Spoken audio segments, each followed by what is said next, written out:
তোমাদেরকে জানাবো না হজ, জাকাত, নামাজ, কলেমা, জিকির সমস্ত আমলের থেকে গুরুত্বপূর্ণ আমল একটা আছে। সকল সাহাবা কেরামরা বললেন, কলুবালা ইয়া রাসূলুল্লাহ, আপনি অবশ্যই জানাবেন, এই আমলটা আপনি অবশ্যই জানাবেন। নামাজ, রোজা, হজ, জাকাতের তেও গুরুত্বপূর্ণ আমল আছে, আপনি অবশ্যই জানাবেন।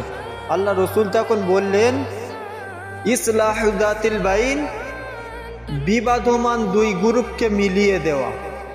কোনো কারণবশত তাদের ভিতরে ঝগড়া হয়েছে, ঝগড়া হওয়ার কারণে একে অপরের সাথে কথা বলছে না, আপনি যদি মিলিয়ে দেন তাহলে হজ, জাকাত, কলেমা, জিকির সমস্ত আমলের তেও গুরুত্বপূর্ণ আমল।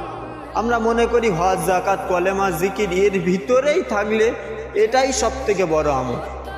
না, একে অপরের সাথে ঝগড়া লেগে গিয়েছে, আপনি ওখানে আছেন, আপনি যদি দুজনকে একজোট করে দিতে পারেন তাহলে আল্লাহ রাব্বুল আলামিন আপনার আমলনামায় সব থেকে বেশি ভরপুর সওয়াব দান করবে।